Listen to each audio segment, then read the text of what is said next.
Hi, welcome to True Creeps, where the stories are true and the creeps are real. We'll cover stories from grotesque gore to the possibly plausible paranormal, to horrifying history, to tense and terrible true crime, and everything else that goes bump in the night. We're your hosts, Amanda, and I'm Lindsay, and we want you to join us while we creep. We cover mature topics. Listener discretion is advised.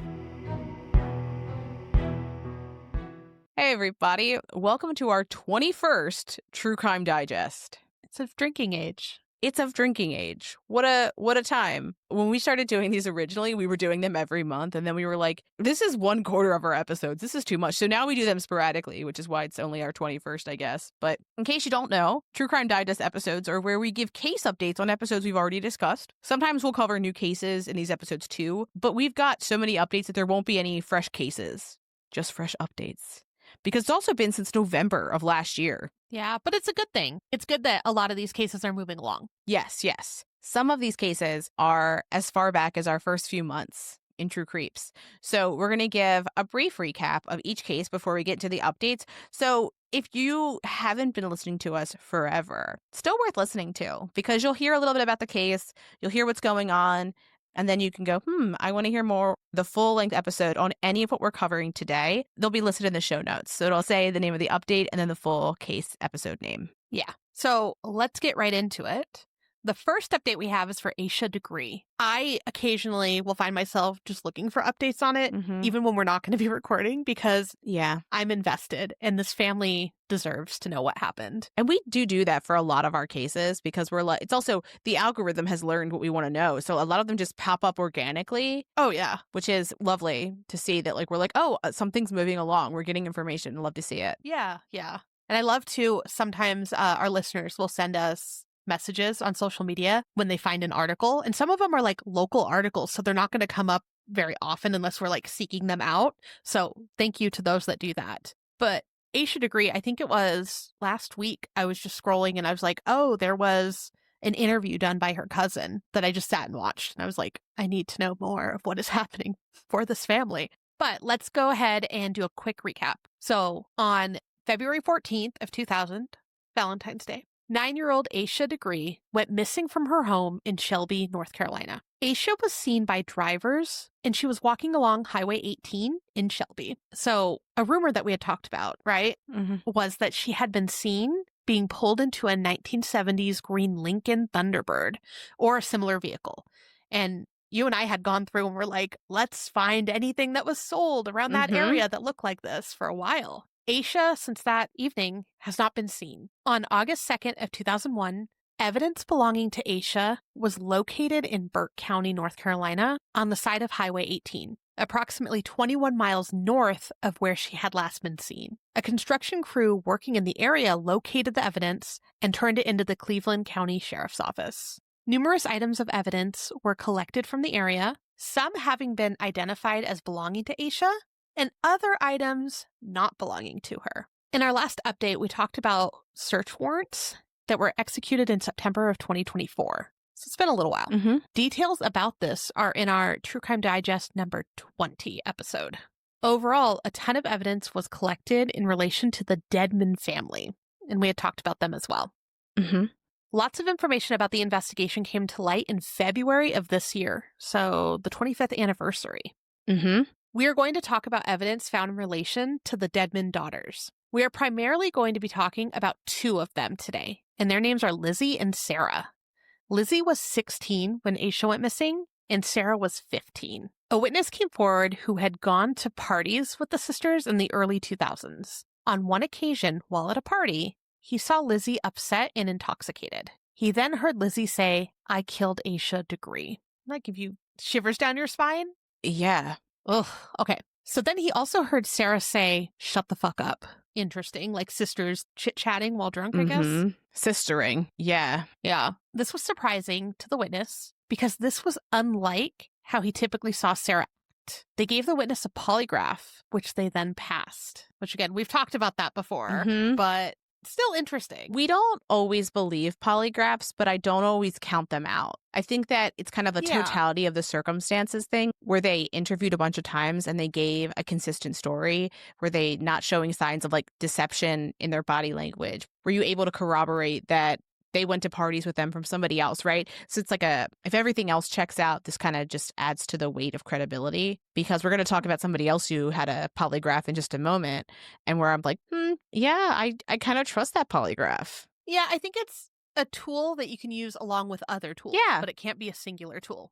Yeah. Also, interestingly, law enforcement found some texts between the sisters too. And today, Lindsay and I are going to read them. Mm-hmm.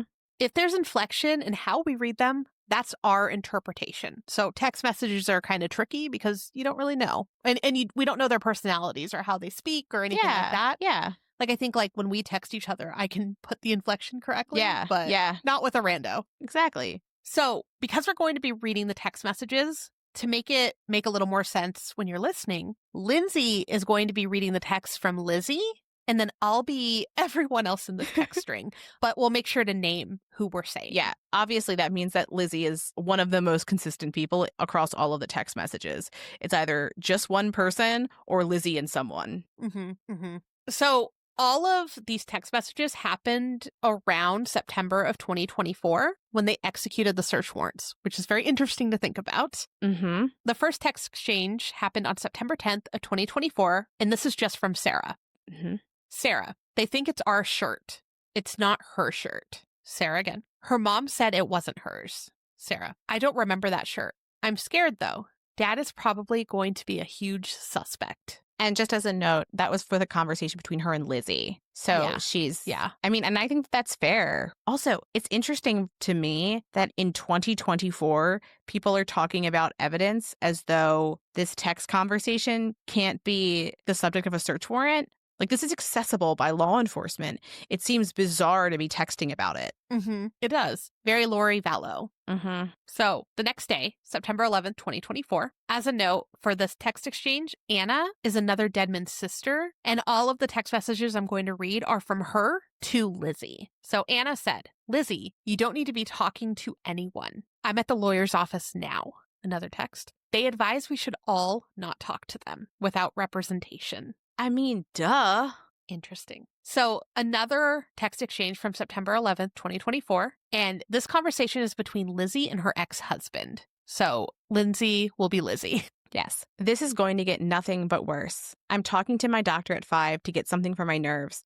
I'm just so worried. So worried. I mean, it's a nightmare that's going to keep getting worse. I can see nothing good happening anytime soon. And I'm an optimist. Her ex-husband then said, oh no, I hate that for y'all. And again, Lizzie, there's no way this is going to be okay. Okay. So then the next day, September 12th, 2024, this conversation is between Lizzie and Sarah. So Lizzie says, I just talked to David Teddy. That's the family's lawyer, by the way. The theory is I did it. Accident, covered it up. Sarah says, no, why would it be you? And Lizzie responds, that's what he said. Okay, so another text exchange that also happened September 12th of 2024 was between Lizzie and her ex-husband. So Lizzie says, I feel so horrible. So horrible. I don't know what to do. I caused this. Her ex-husband responded, no, you didn't. Again, on September 12th, 2024, this conversation happened between Lizzie and Sarah. So Lizzie says, hey, is everybody mad at me? Sarah replies, nobody is, Lizzie. This is not your fault. And not your fault is all in caps. Then, a little while later, September 29th of 2024, this conversation was between Lizzie and Sarah. I'm just so anxious about, what's going on behind the scenes. What are they doing now? What's going to happen to me since I wouldn't talk to them? And as we'll mention in a moment, there's a point when she stops going in and talking to police and stops cooperating. And this is around that time. Yeah. And so Lizzie continues, I'm afraid it's going to get worse. Well, he told me it's going to. And then Sarah replies, I know, girl, I'm a disaster. I think if they come at you again, you just go and be compliant. That's what I'm planning on doing. And so Lizzie says, I think so too. Honestly, I mean, I want to do what Dad says, but damn. Sarah says, and maybe we should have let you do what you originally wanted to do. And Lizzie says, I don't know. I really don't know. Sarah says, right. We don't want something we do or say to impact him, but we also can't be living like this either. I mean, I told him I'm not going to do that. And Lizzie said, right. Oh, you did? What did he say? Sarah said. It's not like worth our mental health. And Lizzie responds, right? Sarah said. He was just like, I will call Teddy. We can go get a polygraph with the honest people. And Lizzie responds, oh, okay. And by the way, that's O with like several H's. So it's definitely, oh, okay. Yeah. And then Sarah says, I really don't have it in me to go through what you have been through. And Lizzie responds, it's been hell. Sarah says, just hearing about your situation has made me a disaster. All caps, hearing about it. And Lizzie responds, oh, I'm sorry. Sarah then says, I just can't even imagine going through that. And Lizzie says, but y'all have dealt with other stuff that I haven't. So this is a strange text exchange, I would say. Yeah, I mean, I think it's a strange text exchange. From this exchange, what I think happened is that what Lizzie is perhaps talking about, this is complete speculation, is that I think that she gave some tip that spurred the most recent types of evidence being looked for. Mm-hmm. And that's what's going on. Because the phrasing of like, I don't want to do something that will impact dad. Yeah. What would you do? Because from my understanding, the businesses that they were once involved with, they aren't anymore.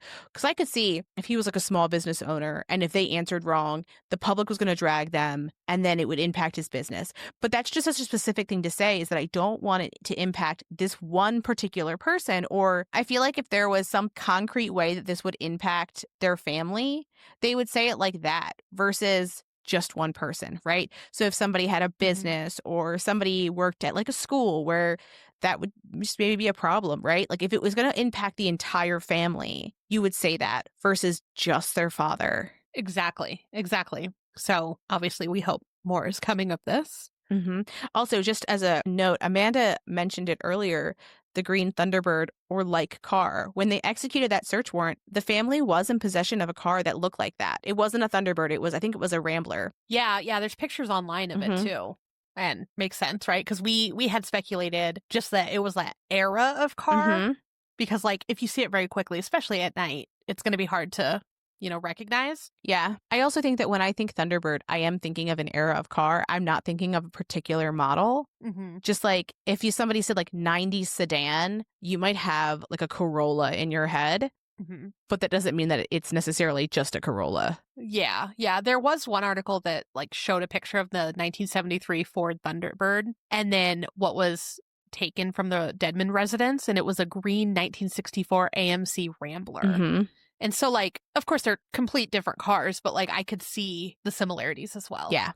But also, it was nighttime, so trying to see a dark car in the dark. Just an old car. Yeah, like an old school car that was green. Yeah. And especially in such a small area, too. Like, okay, makes sense. So, investigators asked Lizzie to take a polygraph, and she did. She answered no when they asked her whether she was concealing information about Asha's disappearance, and the polygraph showed that she was being deceptive. Since then, she hasn't really cooperated with the investigation. One of the things that I think is important to consider when looking at Lizzie in particular's polygraph result is these text messages where she's saying she's anxious, she's saying she's nervous, she's saying she's stressed. That could cause a false negative or like false deception in a polygraph test. Oh, interesting. Like the person's mental state just being chaotic or anxious in and of itself, that could cause that because they're so loose, I guess. And like, it's not an exact science. It's not, if this shows, it's definitely a lie. It's showing that that person is having some type of feeling with it. I'm not saying that I think that she was or was not honest. I kind of think that she's not being honest and that somebody in her family has something to do with it. But yeah. Something. Yeah, there's something there that is worth exploring. And in May of 2025, the reward in relation to Asha's case was raised to $75,000. And I know her family is still out there doing interviews when they can, especially when it was the 25-year anniversary. They've been all over. They're still fighting for her. And I want to say one of them mentioned like, oh, she's still alive. And it broke my heart that they're like waiting for her. Well, and I think that one of the hardest parts here is that I don't think I could ever just fully accept someone's death if they just disappeared. I think that there would always be this part of me that hoped until I had full closure. So when there's that persistent hope that almost, it's so persistent that it hurts. There's that. But then on top of it, you really can't start to grieve until you know what happens. Like truly, like really fully grieve. So I feel like you're in this just liminal space where you don't know. And like, how do you get your brain to stop? How do you focus on anything else other than that when somebody you love is just gone? Mm-hmm. I found the article that I had seen a while back. This was from February of 2025. And Asha's mom was interviewed, and she said, "I believe she's still alive. And until somebody can prove me wrong, I'm still going to believe that because all I have is hope." Yeah. And when they did this interview too, they're standing in front of the sign that, we talked about in the original episode. It's still there. Yeah. That's so heartbreaking. People are still dedicating time and money and resources to it. Mhm. It actually like makes me really happy for this area. Yes. Because, I mean, imagine driving by that sign every day. It's been a long time. It's bad enough that whatever happened to Asha happened to Asha. It's made worse by the fact that there's not an ending. And we really both just hope that their family gets some closure. So the next case we're going to talk about is the Deltona Massacre. As a recap, Troy Victorino and his group murdered 6 people in Deltona, Florida. They were 22-year-old Erin Bellanger, 19-year-old Michelle Nathan, Francisco Ayo-Roman, who was 30, Anthony Vega, who was 34, Roberto Gonzalez, who was 28, and Jonathan Gleason, who was just 17. At the time of these murders, Victorino had had a long history of violence and abuse, and he coerced others in his group to take part in the murders. And the people in his group were Jerome Hunter, Brandon Graham, Michael Salas, and Robert Cannon. Bizarrely, the catalyst for the violence, which was extreme and grotesque, was a dispute over belongings, including an Xbox, which Victorino believed had been unfairly taken from him. And this is one of the reasons that some people refer to this case as the Xbox murders. Yes. Victorino, Hunter, and Salas were ultimately arrested and convicted of the murders. And we previously mentioned that Troy Victorino and Jerome Hunter were being resentenced, and the jury returned a verdict of May in this year in that resentencing. Now, originally, they were both sentenced to death in Florida, but the law in Florida changed to require that for capital murder cases, the jury had to decide unanimously. And in the original case, they did not. However, like I mentioned a moment ago, in May, the jury did unanimously recommend the death penalty for Victorino and Hunter. Now, the judge in this case will ultimately decide whether they will be sentenced to death, but a decision has yet to be rendered on that. It looks like later this month, there will be another hearing that's coming up. Yeah. So one of our oldest cases, this is our oldest case that we're going to update today, is the Dyatlov Pass. Now, we're going to give a recap. It's not enough. There's no way to do a recap on Dyatlov Pass that is enough to really get what happened. But in one sentence, the Dyatlov Pass Incident, it was a mystery about a group of hikers whose remains were found in a bizarre scene in Russia. There's tons of details. Very bizarre. Yes, incredibly bizarre. There's tons of details and conspiracy theories that range from government problems to aliens to everything in between. So if that is something you're interested in, you should check that episode out. It is, I believe, episode 10. So one of the earlier ones. Forever ago. Yeah. So you would think that this incident that happened decades and decades and decades ago, we would have all the photos from it. But you'd be wrong, because new photos were found this past May, and they were from one of the original investigators. And that's why. Yeah. And so they found 2 photos. They were stuck in between journal pages, from my understanding. And what's so important about these is that the photos give a clearer picture of the order of events that occurred during the investigation. One of the concerns about just the order of events of how things were found, and specifically whether the den was found before or after the remains were found. And as a reminder, the den was the shelter that the victims had built in the ravine. Mm-hmm. So it was unclear whether they found bodies or this makeshift shelter in the ravine first. The photos confirm that the den was found first. Interesting. Yes. And they also provide a visual match to the clothing that some of the people were wearing, because I don't think they had photographic proof of everyone and what they were wearing. It was based on reports and journal entries and things like that and what was left behind. So they knew a little bit clearer on that. But very interesting. Yeah. As always, our sources are in our show notes, but we have the pictures that you can look at on there too. I like that occasionally, because we had signed up for any updates, like they have a website for it. Mm-hmm. And so occasionally I'll be scrolling through our email account and it'll be like, update. And I'm like, what? And I'll click on it and be like, My gosh. And that's how we found this one out. Yeah, was from our email. It's crazy to be like, oh, now there's pictures from 1959 that have just come up. Mm-hmm. Mm-hmm. Interesting. Yes. Anyways, so another update that we have is for the Mercedes Vega case.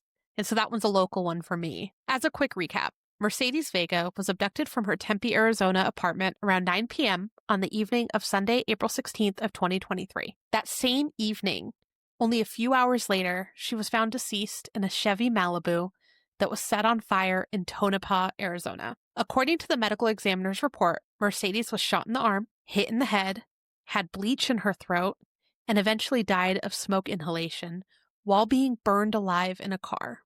Horrific. Horrific. Now, we have a full episode with the timeline of what happened. We've also covered case updates in our True Crime Digest updates since then, too. Also, we've talked to her parents a couple times in between that. They're wonderful people. But in our last update, we noted that Cujo Young had been arrested, and that was for a prior armed robbery against Mercedes. Mm-hmm. But there were some big case updates right after our last True Crime Digest. Yes. So let's talk about the updates since then. So during their investigation, law enforcement found fingerprints on a cup that was found inside the burned vehicle with Mercedes. The fingerprints were a match to a man named Jared Gray. So security footage and the Chevy Malibu's OnStar data showed that the car was at Mercedes' apartment garage the day of the murder. The OnStar data showed that the Malibu and Mercedes car went to the location where Mercedes' car was abandoned. And we talked about that in the episode too, because I went there afterwards, actually. I Google mapped the heck out of it, like everything. But me and my sister-in-law drove from her apartment complex to where her car was abandoned to just like get a feel for that drive too. So that's crazy that both cars, I think you and I had speculated that both cars made it there. Yeah. But for sure, they did. Yeah. And one of the things that we did in terms of research was Amanda and I very meticulously drove the possible routes on Google Maps and marked down every major building that was like a big corporate building. And we looked at the different ones and we found ones that we were like, you would have a clear shot of the road here from the front door. Yep. And we emailed those building companies to see if they had security footage. This was because we were in contact with Mercedes' parents. We were like, if you have it, please send it to them. And the responses that we got was that they weren't able to help, which is unfortunate. But they did respond, which I was impressed by at least. But I'm glad that they could pick up the route with the OnStar data, which, by the way, what an ad for OnStar data. Right, right. Well, that, and then just it made sense. Like when I went there, especially at night, and I was like, oh, this street is horrific at night. It's dark. It's like a dead end over here. You could do anything. And so that was just terrifying because there's like an apartment complex very close, but there's a big fence. But anyways, it made me sad that that is available so close, especially to the college and bars and all of that, that there's just this like dark, horrible street that things like this happen at. So the Chevy Malibu was bought on OfferUp, and the folks who picked up the car said that Cujo Young paid them to pick up the car. And originally, Lindsay and I had found it auctioned. Like it was auctioned off first, and then somehow afterwards made it to OfferUp. Yes. So after that, DNA to a man named Sincere Hayes was found in Mercedes' car. So that's 3 people now. And we had talked about 3 people at least being involved. So then on top of that, cell phone records of Young and Hayes show them in the same areas as the vehicles on the day of the murder. That led to arrests. In late 2024, Sincere Hayes was arrested in Tennessee and extradited to Arizona. He was charged with first-degree murder, kidnapping, robbery, and vehicle theft. So Hayes was charged in relation to Mercedes' murder, but also for the previous armed robbery that Young was arrested in connection to as well. Prosecutors are seeking the death penalty. In June of this year, Jared Gray and Young were charged in relation to Mercedes' murder. Gray was charged with murder, kidnapping, armed robbery, and theft. Young was charged with conspiracy to commit murder and kidnapping. Young allegedly bought plane tickets for Gray and Hayes to come to Arizona from Tennessee. So it really does feel like he was orchestrating this. It really does, yeah. And his previous armed robbery case is still continuing. It's been delayed many times, but it is still going. And it is heartbreaking that if he had been promptly held responsible, Mercedes might be alive. Yes, I agree. And our hearts go out to Erica and Tom. Mm-hmm. Those are her parents. We've talked to them a couple times, and we are excited that there has been movement in the case and they're finally taking stuff seriously that they've been screaming at them since the beginning. But we really hope for the best, and we'll continue to follow it. And we really do hope that there's justice for Mercedes, because heartbreaking. Yeah. Mm-hmm. And after speaking to her parents several times, right? Like just hearing it in their voices. Yeah. After every phone call we've had with them, we've had to take a little while and be like, this is so much, and our hearts just like feel for them, and we want law enforcement to do what they're supposed to be doing, and just it sucks. Every time we talk to them, we hold our shit together while we're talking to them, and then Amanda and I talk about it afterwards, and then we cry every time because we're just like, it's the fucking worst. And it's been a moment since we've talked to them, but on the times that we have, we would hold our shit together while we talk to them. But then afterwards, when it was just like the two of us chatting, that's when we would kind of fall apart, because we were just like, it's horrendous. And it's one of the worst things that a person can experience. And to have to feel like no one's trying for justice for your kid on top of the loss is unfathomably bad. They're grieving and having to work at it. Mm-hmm. And it's just not fair. Yeah. Again, the fucking worst. Mm-hmm. Well, we're thinking of both of you. Yes. So, speaking of the fucking worst, let's talk about Donald Studey. Mm-hmm. Mm-hmm. So, our original episode about him was quite a bit ago, and he's a possible serial killer in Iowa. Just as an interesting note before we get into our recap and updates, the last time we did a Donald Studey update, we also did a Dyatlov Pass one. So I was like, that's interesting that they're update buddies, because they're not similar at all. No. Let's do our little recap. One of Donald's daughters, Lucy McKitty, has been claiming for decades that her father was a serial killer. Lucy, now in her 50s, claimed that when she was a child, she was forced to help bury her father's victims on the family's property. Her claims have varied, and they've included that he's murdered somewhere between 5 and 70 women. That's a big fucking range, insane. Right? Yeah. We have an entire episode on the case. I think it is fascinating. Now, law enforcement has excavated areas where the family used to live, but Lucy is adamant that when law enforcement did that excavation, they did so in the wrong spot, and that she told them this, which sounds maddening. It's also this massive, sprawling space. It's owned by somebody new. They've been super down to help with whatever, right? Which, as one should be. If you think that there are bodies on your property, you should want to find out, and I'm going to be really suspicious if you don't want to. Mm-hmm. Yeah. It is a costly endeavor because this is a small community, and they obviously don't have money to do like excavation and such like that.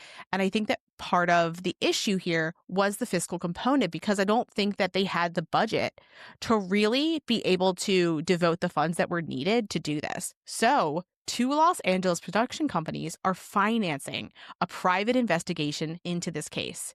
And this has helped fund not just the investigation itself, but testing that's been done and the equipment that they'll need to do these, because they've done additional excavations. Yeah. And so I just think that's really interesting, because I don't think I've seen yet where we've had media companies come in at the onset and go, let us help you investigate. Like, you want answers. This is going to be covered by the news. Let's make this mutually beneficial. Yeah. Interestingly, Lucy, her contract with them, it's a no money contract. She just wants to prove that this happened. She just wants these victims to have justice, because she's been carrying this with her entire life, because it was her father and she was there and he made them help him. Mm-hmm. I can't imagine what she's gone through. No. And so we'll talk more about what the production companies have done and how they've helped in some specific ways later. But since our last update, there have been other people who have come forward with claims about Studey generally, but we've also heard from a lot of people who are bolstering Lucy's word, who have talked to her or have some type of relationship with her, and they're like, no, we believe her, which I think is very interesting, because you don't always hear people coming out going like, this person's credible. Yeah. But I think here we have such a horrific story and not a lot of evidence of the murders themselves, just like this proven track history of a shitty guy who does shitty things to people. Yeah. And then a lot of death around him that seems very suspicious, even with people whose deaths are known about, like all of his former wives and his children saying he was abusive. Yeah. And we've even run into someone who we were talking to that knew her. Mm-hmm. And we're like, yeah. Yep. So just interesting that organically, yes, Lindsay and I met someone who brought it up. We were like, tell us everything. Yes. Because it is such an interesting case. And I feel like when you hear from families of people who are murderers, most of the time you're hearing about the weight that they carry with them, knowing that their family member did something like this. Yeah. And I think that she has her entire life been trying to be loud about this, but no one ever listened. And I think that she's just gotten to this point where she's like, I can't hold on to this anymore. But anyhow, let's get into these updates. Yeah, I think that's fair. That's a lot. So there were reports of a massive FBI file on the investigation into Studey, and it's over 600 pages. It's not available to the public. Hopefully, eventually it will be. It's possible that Studey was an informant for another case and is named numerous times in the document. So that would mean the file wasn't a massive investigation into Lucy's claims, but more of an accumulation of all the information that Studey provided to the FBI. Yeah, so like just because there's an FBI file on him doesn't mean it's for murders. It just means that he has an FBI file. Mm-hmm. In a previous episode, we mentioned how one of Lucy's sisters, named Susan, originally said her father wasn't abusive, but she's since talked about how he was violent and abusive. She still doesn't back up what Lucy said happened, but I mean, it's hard. It's hard to talk about when you had a shitty childhood to anyone, especially like the public. Also, older generations are not as forthcoming with all of the family dirty laundry. Yeah. They're much more of a, this happened in the family, we just keep quiet about this, that you don't share things outside. And in addition to that, it is completely possible that Susan does not remember. Yeah, that's true too. Or put it out of their head. Because you never know how trauma can affect a person. Yeah. Lucy's aunt, Marilyn Kepler, believes everything Lucy has been telling law enforcement. Marilyn also notes that she detests Lucy, which is interesting. Yeah, I'm like, she's like, I fucking hate her, but I believe her. But she's right. Yeah. I feel like that makes it more believable. Yes, like you don't like someone, but you're like, but they're right. Yeah, I feel like if you have two friends that don't like each other and you ask them for advice and they both agree, you're like, okay, I guess it's what I got to do. Because I can take this to the bank, you know? Yeah. So, yeah, it feels legitimate, I think. But interesting, though. They're like dynamic. Mm-hmm. In 2020, Marilyn handwrote an account of the Studey family history, which is apparently pretty fucking bad. It's also almost 200 pages, by the way. It's fucking long. That's sad. 200 pages of terribleness. Mm-hmm. Like, that sucks. She gave it to her daughter, who we believe now has a Facebook group, to share the details about the history of the family. We applied to join, but haven't been accepted yet. The rules are not very intense. I was very intrigued by it because Lucy also has a Facebook group where she shares updates, and Facebook suggested this other one. And I was like, oh, no. Yeah. And sometimes for these groups too, when you have any association to a podcast or media, sometimes they won't accept you. I know that happened with a lot of the Lori Vallow ones too. That some of the family members had. Once they see that you're part of a podcast or media, they don't want you. Yeah, in my profile photo, it has a microphone in it. So there's no hiding the fact, which I'm also cool with because I don't want to sneak into any group where we're not supposed to be. Yeah. And if we were to ever share anything, we always ask for permission to, by the way, if it's not public. Yeah. So Marilyn's writings talk about the family history of abuse, robberies, murder, and arson. This account includes allegations against Studey, like that he burned her home down after he had an argument with her husband. Ugh. Yikes. Marilyn said that he would burn down homes in insurance fraud schemes as well. She described him as a murderer as well as a hitman for organized crime. Marilyn describes an envelope he kept on top of the fridge that had information and photos of people he was hired to kill, which is terrifying. Fucking yikes. Yikes. She said he carried a cement-filled pipe that he would beat people with. That is very specific. Yes. Yeah, it's not like, oh, he'd carry this knife or this gun. No, this is something very uncommon, I would think. I would hope. Yes. Marilyn was released from prison because she is terminally ill. And she was in there serving an 8-year sentence for aggravated assault. And I think that is also why she was doing this handwritten account, because she wanted her daughter to have it. Yeah. And so she gave it to her because she was like, you should know what happened with our family, because she's Studey's sister. So when we say Lucy's aunt, like paternal aunt. Yes.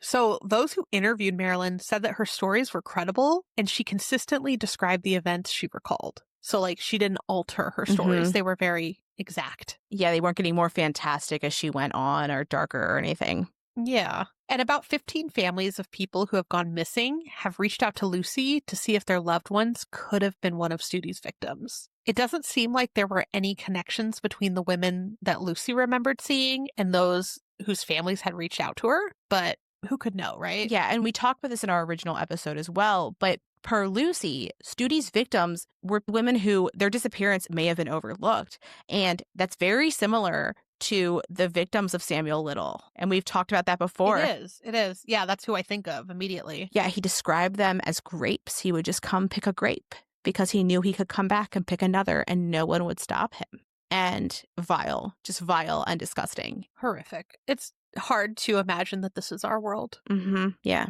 So, one of the production companies, Lee Enterprises, interviewed Lucy's therapist, Lisa Parsian, with Lucy's approval, of course. Parsian said, quote, "Considering her childhood, she's incredibly stable. She has suffered a lot of trauma. For people who don't really know her or understand her, her stories can sound outlandish. But I don't think she's a pathological liar. She's very consistent. And she has no motive to make these kinds of stories up, because who would want to make these stories up about themselves or their family?" Absolutely true. Like, why would you want that? I don't want that media, you know?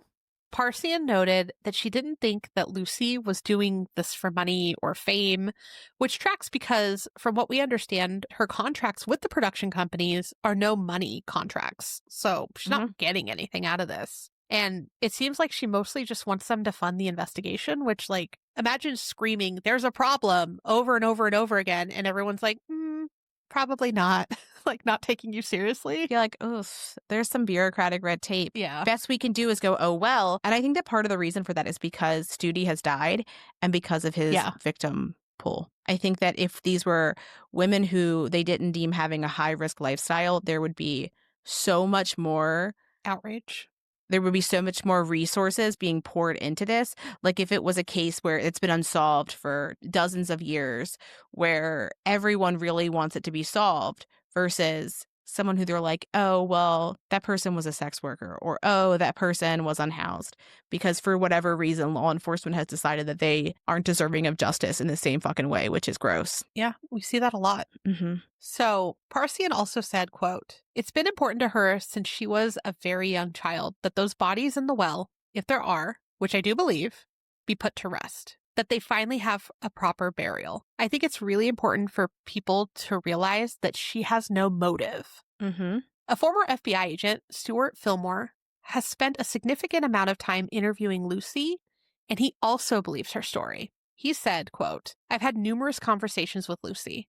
When I first started talking to her, just the stories, it just seemed outrageous, really. But the more I kind of dug into it, I found her credible, to be quite honest. The more I listened to her and got more of the details of it, just the way that she could recall things, she was consistent." So that's multiple people that you would trust, right? FBI agents, therapists, people that would be recognized for finding flaws in people's stories. Yeah. And it's also people that do not benefit from bolstering her story. Yes. So let's talk about a new witness that's come forward. And they spoke with one of the production companies, but under the agreement that their full name would not be shared. Fair. But we do have his first name, and his name is Robert. Robert said his experience with Studey, which occurred in 1975, scarred him for life. At the time, Robert was working at a bar in Iowa and was cleaning up. Studey came in and was chatting with him. He bought him a few drinks, and then he offered to pay Robert $100 to help him move something. I feel like $100 today, if someone was like, can you just help me lift something, is a surprisingly good amount of money. So I was like, what is that inflation? That will be $617 today. That's a lot. But anyway, Robert's like, okay. So he follows Studey and he drives his own car. So he doesn't drive with Studey, which is good. And so he follows him to Green Hollow, which is the area where they lived. They park. Studey takes Robert to the back of his truck, which was covered with a tarp. And then in the interview, Robert said, there was a tarp over part of the bed. And when it came off, I looked over and there's this body with tennis shoes sticking out. I just met this guy. He was nice enough to me, but he lifted the tarp and there was a wrapped up body in the back of the truck. You can imagine the trauma I felt. It was crazy and the paranoia set in. If I didn't do it, he could just kill me right there, right? That's the only reason I did it. And so he helps him carry this body. And Robert said he remembered Studey telling him that the body that they were carrying was a woman's body. It's horrible. So Robert starts to help Studey carry this woman's body into the woods. He mentioned that she was wrapped in something white, so I don't know if it was another tarp or plastic or a sheet or anything like that, but something white. So they're carrying this woman's body into the woods, and he's like, I just keep seeing her tennis shoes. And that kind of, I think, burned into his brain, like that particular image. And as they're carrying him, he's like, I can't do this. And he's expecting Studey to attack him and kill him because he's holding a murder victim in his hands, right? Yeah. And Robert recalls that Studey was like, it's all right. I'll pay you. Just go wait for me by the truck. And so Robert heads back to where the cars are parked, but he doesn't wait by the truck because he's pretty sure that Studey's going to kill him if he stays. So he leaves. Yeah. And he's just held this with him his entire life. Like it's just stuck with him all this time. That's terrifying. Yes, yes. And I don't know why he didn't come forward sooner. Maybe because he did help carry the body and like you would be considered an accessory after the fact. Maybe. I mean, fear. Yeah, I said there's a lot of things with fear, but I think coming forward now, it's just another person bolstering Lucy's story with no benefit to themselves, right? Like he's like, I don't want to get famous from this. I don't even want you to share my name. I just want to prove this is the truth. Mm-hmm. Yeah, that and like he could face issues from the story as well. Mm-hmm. So let's talk a little bit about Studey's former wives, one of which was Charlotte Studey. And you're going to see an interesting pattern that the wives' names are often the same as the daughter that they have. So Charlotte's daughter is named Charlotte, and Lucy, who we've been talking about, her mom was named Lucy. Isn't that interesting? I don't meet a lot of women juniors. When I was a kid, my mom did Girl Scouts for most of my life. And when I would answer the phone, I would say like, hello. And they would say hi. And they're like, is this Susan? And I'm like, no, that's my mom. And routinely people would say, is that also your name? And I remember thinking that was very bizarre because I had never met a woman junior. Not to say you can't or shouldn't. I just thought it was interesting because I was like 10 and a 10-year-old named Susan seemed silly. But my mom was 10 at some point, I'm sure. Maybe. But anyway, we're talking about one of Studey's wives, Charlotte Studey. So when she died, her death was ruled a suicide. However, she was recently exhumed and a new autopsy was performed. The pathologist was Dr. Erin Lind at the Douglas County Medical Examiner's Office. Dr. Lind said the initial findings of suicide didn't make sense to her because it appeared that Charlotte had not been shot at point-blank range, as the previous autopsy had said. Interesting. Rather, it said that she had been shot from further away. It still blows my mind that you can exhume a body months or years later and still figure that out. Like, science is crazy. Yeah, and I mean, I would imagine, like, especially with, like, a rifle shot, that's pretty fucking intense, right? So depending on how the bones look, even after, like, severe decomposition of everything else, the bones, I think, would show the wounds in a way that would help you gauge distance. For sure. It's still years and years later and being able to determine it. Fascinating. Yeah. So one of Charlotte's daughters, the one that wasn't named Charlotte, her name's Marie McGovern now. She said, I was 15 at the time, and I've never believed it was a suicide. The minute I got the call, I'm like, oh my God, he finally succeeded. He just didn't put her in a well. Yikes. Yikes. In an interview, Marie said that Studey had beat her mother often. And in one instance, she got between Studey and her mom, and then Studey pulled a rifle on her. She ran from the house. Ugh. Now, the production companies that we talked about earlier and the testing that they paid for, this autopsy and the exhumation of Charlotte Studey were things that the production company paid for. That's awesome. Yeah. It's good that they did it. It sucks that they had to. Yes. Yes, agreed. So Dr. Lynn also notes that it would not have been possible for Charlotte to have shot herself with a rifle while sitting in the driver's side of the vehicle where she was found. She was 5'2", and her arms were simply not long enough for her to have been able to distance the rifle from herself in the way that it was and fire it. And there's no evidence that they're aware of, which we'll mention in a moment, that would reflect that she used something to like push the trigger. And also like a rifle trigger, I would imagine would be a lot harder to like push from a distance with something than a smaller gun. I don't know. I don't know about guns. Depends on the rifle. That's fair. But like that still seems like a strange way. And why would you do that? If you were going to Why? Yeah. If your goal was to end your life, you would do it in the way that is most likely to do that, which is to get it as close to you as you can. Right. And not create more questions too. You know? Yeah. So ultimately, Dr. Lynn's autopsy report listed the cause of death as undetermined. And that was because she was unable to give a definitive ruling of homicide because police documents like crime scene photos and the original autopsy file, were missing. That's bizarre. Which is strange in and of itself. Like, why? Why are those not there? Yeah.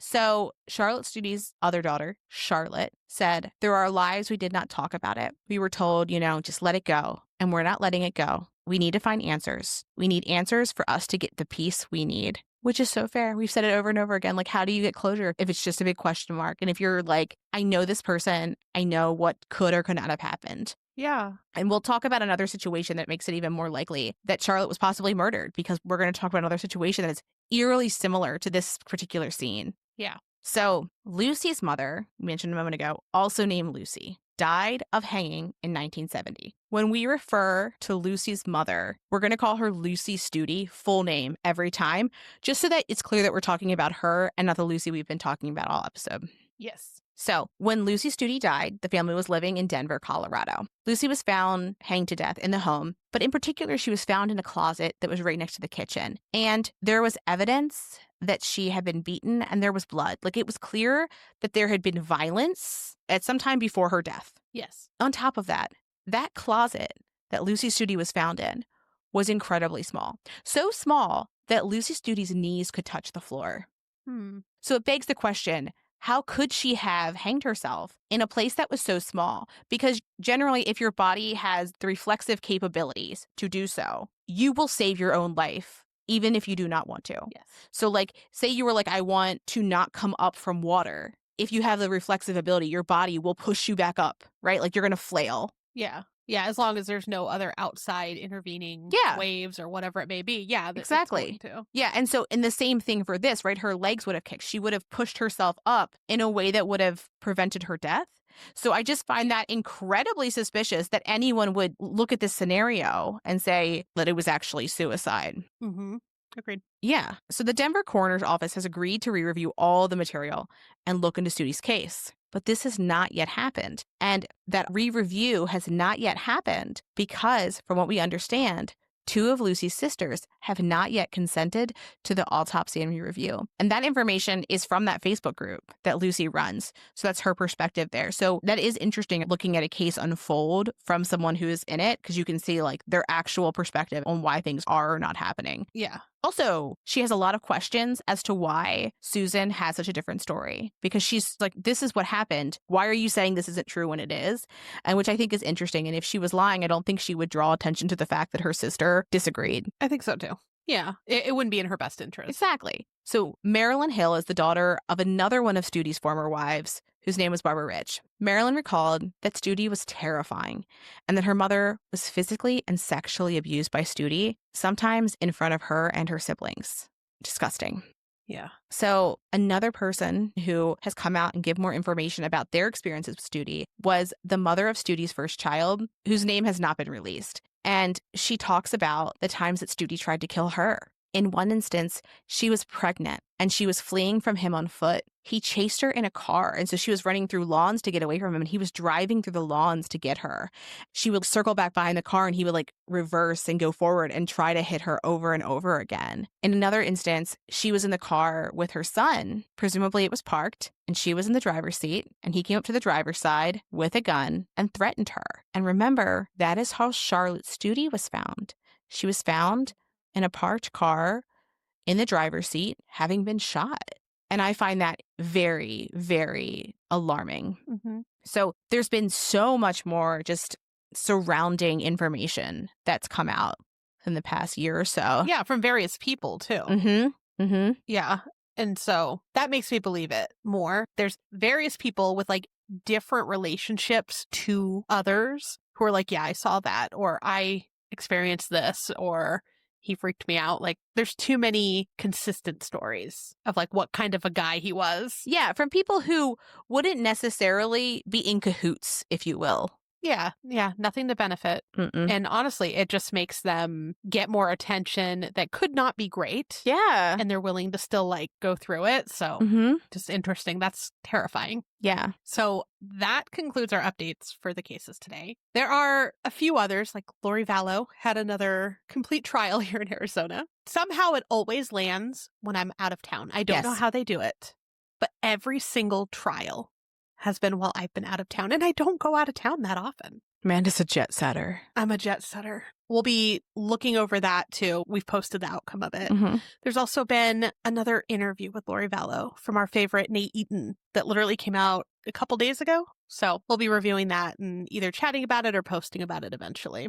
Yeah. I'm just happy to finally, hopefully, have her out of our lives. Like she can just rot alone with no attention. Yeah, I'm fucking done talking about her. I think that she likes all of this attention, and that makes me feel a rage. Yes. Like a very intense rage. It's hard to conceptualize just how angry you would feel if this was one of your relatives and she's soaking in the limelight of the horrendous fucking things she's done. Mm-hmm. Mm-hmm. Yeah, and always trying to play with the media. It's so weird. She's so fucking strange. Fucking always. Gross. But anyways, so we'll deal with her eventually. But as always, we'll continue to provide case updates in our True Crime Digests. We'll also share case updates on social media when we stumble upon them, since these episodes are so sporadic. And again, thank you to anyone who sends updates, especially like from the small town newspapers and stuff. It's really interesting because we may not see that otherwise unless we're looking for it. Yeah, and I think that we may try to be a little bit more purposeful about putting case updates in the Bat Bonfire so that there's like a place where we can repost things like that, because we don't always want to like repost someone else's full post on our page, if you will, or like our Instagram or something like that. But this way we can post it within the Bat Bonfire. So, you know, see it, chat about it. Yeah, and that's a Facebook group that we have that's open to everyone. Yeah. So if you want to join that, and if there is a case that you want to discuss, throw it up on there. That would be interesting to read about. Yeah. And we've brought this up several times, but if there is a true crime case or paranormal thing, anything you want to talk about or you want us to talk about, send us some episode ideas. We love it. We've done several this year already. We have a list of them. There's some that we've already started researching. It's just takes a couple more weeks or months because there's a lot, but we do appreciate it. And so we thank everyone that's sent us them, who sends us updates on things that they see and just interacts with us on our Patreon group or Bat Bonfire. Yeah. One of my other favorite things that people send us is measurements, like how people measure things with other things. Yeah. And I laugh every time you send them. So I appreciate it. It's like, I feel like it's one of those types of humor that I will always find funny. Unless it's like fucking respectful. But like generally when they're like, this is a corgi-sized shark. And I'm like, for like, I appreciate that you were like, I'm going to describe it with the first word that comes to my head, because that's so clearly what it is, unless they're just trying to be goofy. But like, chef's kiss, always a good time. I saw one earlier that said it was half a giraffe. Which half? Yeah, what? You can't just fold a giraffe in half. Like, what do you mean? Yeah, like the long side or the short... body, the neck? Yeah. So I love every single one. So thank you. Those make my day. And then already we're more than halfway through the year, which is insane to me. I feel like it's January still, but 10,000 degrees outside. Yeah, we're nearing the end. No, don't say that. I can't. But October is coming faster than ever. And so our listener stories episode will be then. And we would love to get your story. So head to our website. There's a whole area to submit your stories. You can record them and email them to us, or you can write them out and we'd be happy to say them. You can remain anonymous. You can put your name. Totally up to you. But we would love to hear them and share them in October. So send them our way. Yeah. Yeah. And with that, have a good weekend. Thanks for creeping with us. Thanks for listening. And as always, a special thank you to our patrons who support us via Patreon. Please see the link in our show notes to learn more about how you, yes you, can begin to haunt the dump, guard vortexes, or even become a scorching Sasquatch. Ooh. Also in our show notes, you can find the link to our website, more information on our sources, our social media handles, and our merch store. We'd love for you to keep creeping with us. So if you like this episode, please subscribe, rate, review, and share the show with your fellow creeps and or ghosts. I beg of you.